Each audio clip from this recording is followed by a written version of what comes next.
नमस्कार दोस्तों, मेरा नाम है अभिषेक। स्वागत है एक बार फिर से आप सभी का editorial with Abhishek YouTube channel में। दोस्तों, आज की एडिटोरियल की टॉपिक है on the edge. On the edge मतलब होता है किनारे पर होना या फिर वेरी क्लोज टू डेंजर, खतरे के बहुत ज़्यादा नज़दीक होना।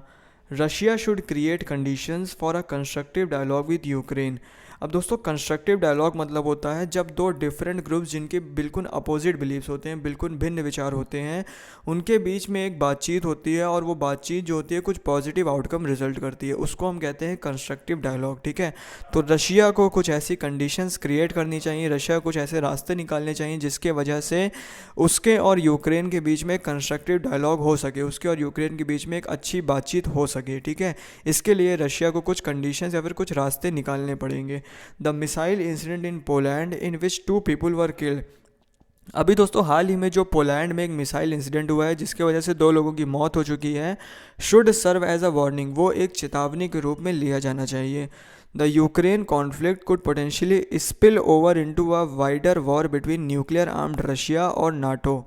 ठीक है, जो दोस्तों यूक्रेन का कॉन्फ्लिक्ट है वो स्पिल ओवर कर सकता है, मतलब वो फैल सकता है। स्पिल ओवर मतलब होता है फैलना।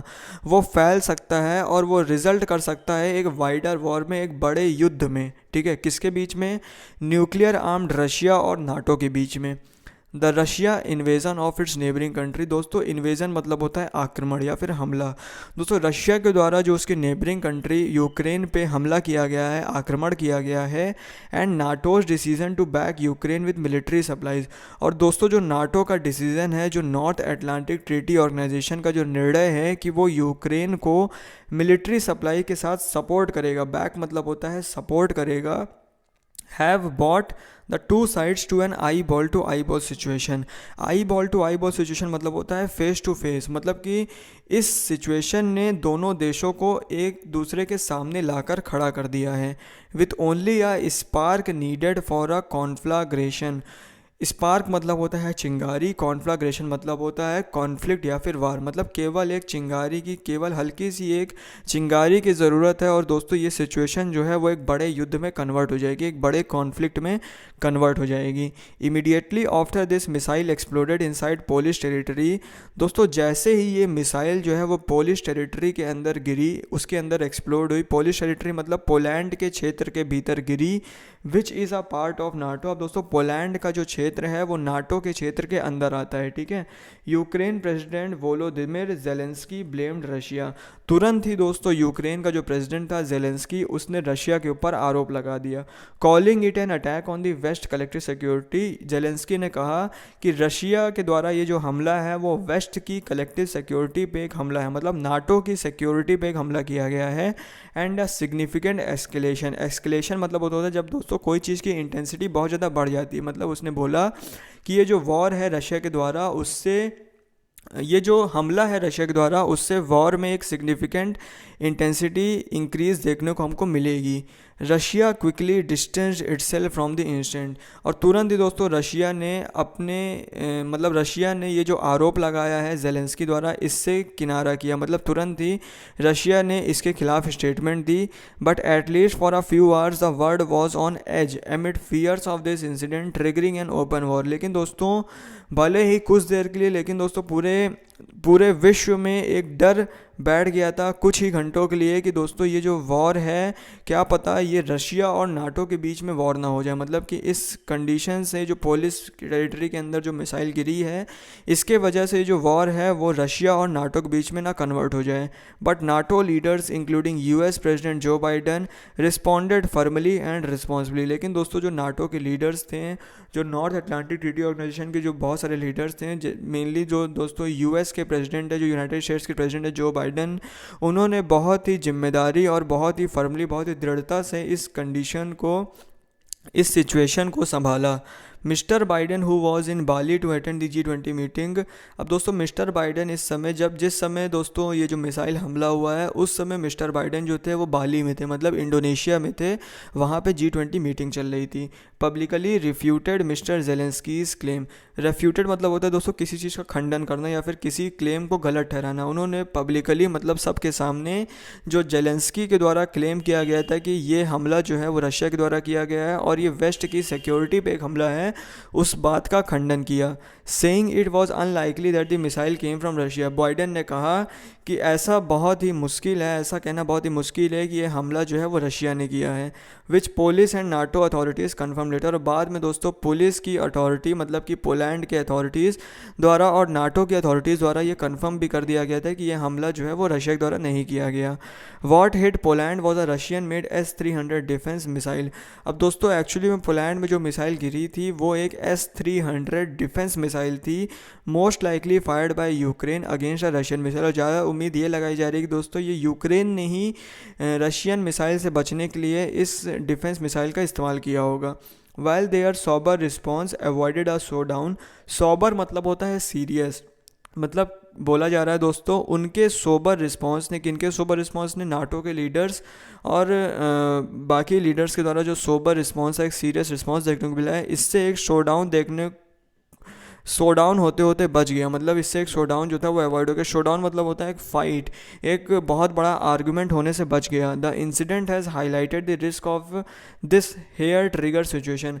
अब दोस्तों हेयर ट्रिगर सिचुएशन हम एक ऐसी सिचुएशन कहते हैं जो बहुत ज़्यादा वॉलेटाइल होती है और बहुत जल्दी चेंज हो सकती है किसी के भी पक्ष में। मतलब कि ये जो इंसिडेंट हुआ है अभी हाल ही में पोलैंड की टेरिटरी में, ये दर्शाता है कि जो रशिया और यूक्रेन का वॉर चल रहा है वो कितना ज़्यादा हेयर ट्रिगर सिचुएशन, मतलब कितना ज़्यादा वॉलेटाइल है, इससे कुछ भी हो सकता है किसी भी समय पे। ठीक, Mr Zelensky's comment was irresponsible. Irresponsible हम ऐसे लोग कहते हैं जो कि दोस्तों गैर जिम्मेदार होते हैं। मतलब मिस्टर जेलेंस्की के द्वारा दिया गया बयान जो था वो गैर जिम्मेदाराना था, मतलब कि उन्होंने बिना सोचे समझे, बिना फैक्ट्स को देखे ही एक बयान दे दिया। His anger towards Russia is justifiable. Justifiable मतलब होता है जायज़ होना, ठीक है। Given that this country is being bombarded on a daily basis. दोस्तों बोला क्या जा रहा है कि जो जेलेंस्की के द्वारा जो एंगर दर्शाया गया, उनके द्वारा जो गुस्सा दर्शाया गया रशिया के खिलाफ, वो जायज़ है क्योंकि उनके देश में रोज़ाना हमला हो रहा है, उनके देश में रोजाना बम गिरता रहता है रशिया की तरफ से। But as a president of Ukraine what he says will have consequences. लेकिन दोस्तों क्योंकि जेलेंस्की जो है वो यूक्रेन के प्रेसिडेंट हैं, यूक्रेन के मुख्य आदमी हैं, तो उनके द्वारा दिया गया हर बयान जो है उसके मेजर कॉन्सिक्वेंसेज, अच्छे खासे परिणाम देखने को मिल सकते हैं। And he should wait for the facts and response cautiously when it comes to NATO Russian tensions. Cautiously मतलब होता है सावधानी से, मतलब कि बोला क्या जा रहा है कि जेलेंस्की को पहले इंतज़ार करना चाहिए, फैक्ट्स और बाकी सबूतों को इकट्ठा करने के बाद ही उसको ऐसे कुछ बयान देने चाहिए। और ख़ासकर जब रशिया और नाटो के बीच में टेंशन से रिलेटेड कुछ भी बातचीत हो तो उसको बहुत ही सावधानी से ये सब बोलना चाहिए। ठीक, Russia should understand that Ukraine is now a Tinder box. Russia को भी अब समझना पड़ेगा कि यूक्रेन जो है वो एक टिंडर बॉक्स है। टिंडर बॉक्स मतलब होता है एक वॉल्केनो है, एक ज्वालामुखी है, कभी भी फट सकता है।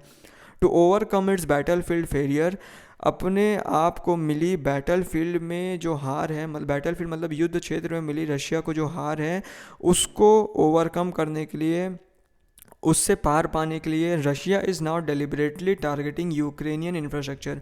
रशिया जो है डेलिबरेटली मतलब जानबूझकर अब यूक्रेन के इंफ्रास्ट्रक्चर पे हमला कर रहा है with repeated missile stakes attacks, मतलब लगातार मिसाइल से अटैक कर रहा है। अब मिस फायर को turn the nightmare into reality.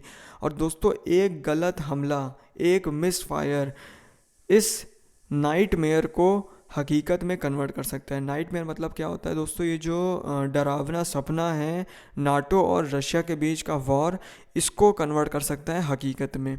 All stakeholders primarily Russia which started the war have the responsibility to put in place the guardrails against acceleration.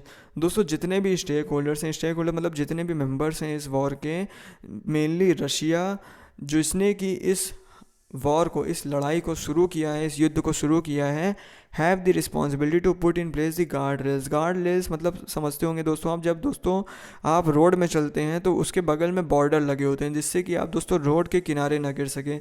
इसी तरीके से गार्ड रेल्स यहाँ signify कर रहा है मतलब कि रशिया को कुछ बॉर्डर सेट करने पड़ेंगे जिसके कारण ये जो युद्ध है वो अपने सेट लिमिट से आगे ना बढ़ पाए। मतलब ये जो युद्ध है वो रशिया यूक्रेन के बीच में होने के बजाय रशिया नाटो तक ना पहुँच जाए। ठीक है, मतलब इसको कुछ कंडीशंस ऐसी सेट करनी पड़ेंगी रशिया को, जिसने बेसिकली ये युद्ध शुरू किया है।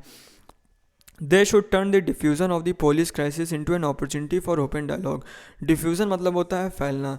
दोस्तों ये जो पोलिस क्राइसिस है, जो ये पोलैंड के टेरिटरी में जो ये हमला है, इसका जो फैलाव है, इसको इन दोनों को एक अपॉर्चुनिटी में कन्वर्ट करना चाहिए ताकि इन दोनों के बीच में एक ओपन डायलॉग हो सके, खुली बातचीत हो सके।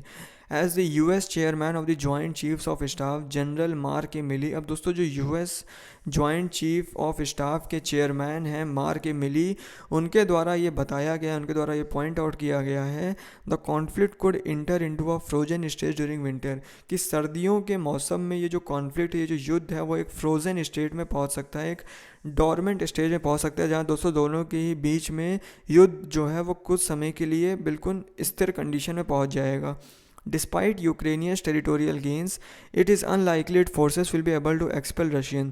दोस्तों हालांकि यूक्रेन ने बहुत सारे टेरिटोरियल गेंस कर लिए हैं, बहुत सारे टेरिटोरीज पे, बहुत सारे क्षेत्र पे अपना अधिकार जता लिया, लेकिन दोस्तों ऐसा कहना बहुत मुश्किल है कि ये जो यूक्रेनियन की फोर्सेस हैं वो रशियंस को इन क्षेत्रों से भगाने में सफल होंगी फ्रॉम ऑल कैप्चर टेरिटरीज दो फोर्स ही सेड मेकिंग इस केस फॉर टॉक्स। ठीक है, अपनी बात रखते हुए उन्होंने ऐसा बयान दिया।